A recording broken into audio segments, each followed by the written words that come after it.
left hand finger that is introduced into the groove for the IVC. So this is a groove for the IVC which is straight, and with the right hand you hold this. This is your anatomical position. You have to keep the lever in its position like this. This is the anatomical position of lever. This is anterior surface, this is superior surface, this is right lateral surface, and this is a posterior surface and inferior surface. This is altogether called visceral surface. Now this border is the prominent inferior border separating the anterior surface from the inferior surface and the right lateral surface. So this is the inferior border which is prominently seen. Now this is right lobe of the lever, this is left lobe of the lever. Anterior surface having this is the falciform ligament which is coming from umbilicus, diverges on the left side as a left triangular ligament. This is diverges on the left side as a left triangular ligament. On the right side as a superior coronary ligament. So this is the superior coronary ligament. Ends is the right triangular ligament coming back as the inferior coronary ligament. Thereby bounded and triangular area. This is the bare area where it is not being covered by any peritoneum. So base is formed by the groove. This is inferior vena cava. This is superior coronary ligament, this is inferior coronary ligament, and apex is by the right triangular ligament. This is called the bare area.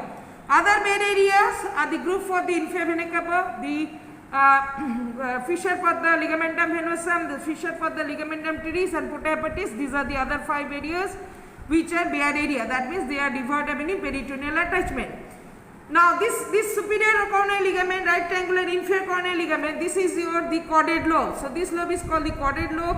Having the process, this is called the caudate process. So inferior coronary ligament comes for the groove of the inferior vena cava, winding down the apex of the caudate lobe, enters into the groove for the ligamentum venosum over here, winding down these are the structures of the porta hepatis, winding down the structures of the porta hepatis and comes back and comes out of the ligamentum venosum and continues with the left triangular ligament. So this is the part belonging to the greater sac and this is the part belonging to the lesser sac.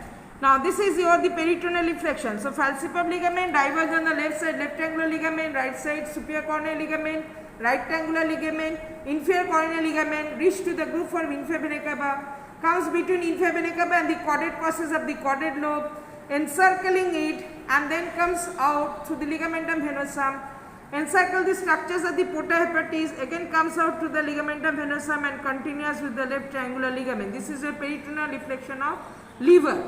Coming to the viscera coming in contact, this is the esophageal area. So this is the lesser curvature. So this is the lesser curvature. So this area is the gastric area, fundus and the body. So lesser curvature and this is the first part of the duodenum. So here lies the lesser omentum. This is the vertical part, this is the horizontal part of the lesser omentum. Okay, so this is the lesser omentum, this is the gastrohepatic part, this is the hepatoduodenal part.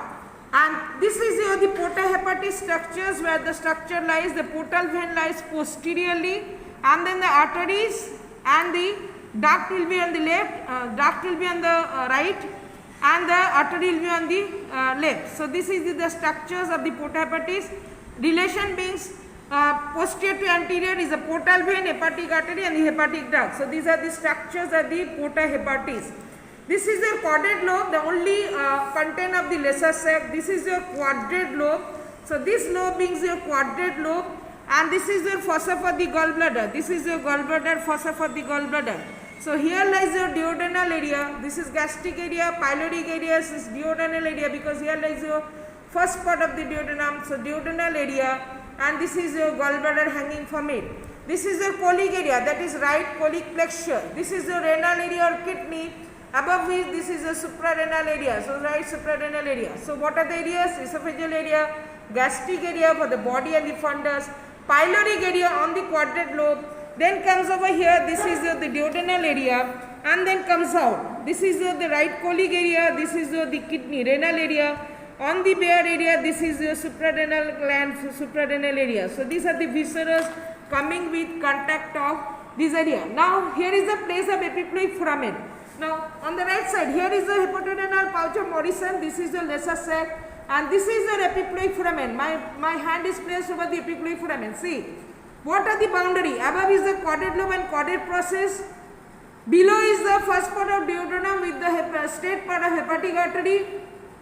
Anterior is the structures of the porta hepatis, the free margin of the lesser omentum with the structure of porta hepatis, and behind is the inferior vena cava. Inferior vena cava we had porta hepatis infant, above is the caudate lobe with caudate process, below is the first part of duodenum. This is the boundary of the epiploidy connecting the omental parts of the lesser sac with the hepatodenal pouch of Morrison. So here lies, this is the right kidney and the liver. In between, this is the hepatodenal pouch or the right subhepatic space of the greater sac that communicates with the lesser sac, that is the left subhepatic space. So this is very important clinically. Okay. So this is the liver demonstration. That this is inferior border, anterior surface. This is the superior surface on which the diaphragm lies. This is the right lateral surface. The lungs and the diaphragm, costodiaphragm recess come in contact. This is the posterior surface. We have seen this is the posterior surface, and the main important is the inferior surface, which comes with the gastric area, pyloric area, duodenal area, right colic area, renal area, and the posterior surface. This is a suprarenal area. So this is all about your liver demonstration.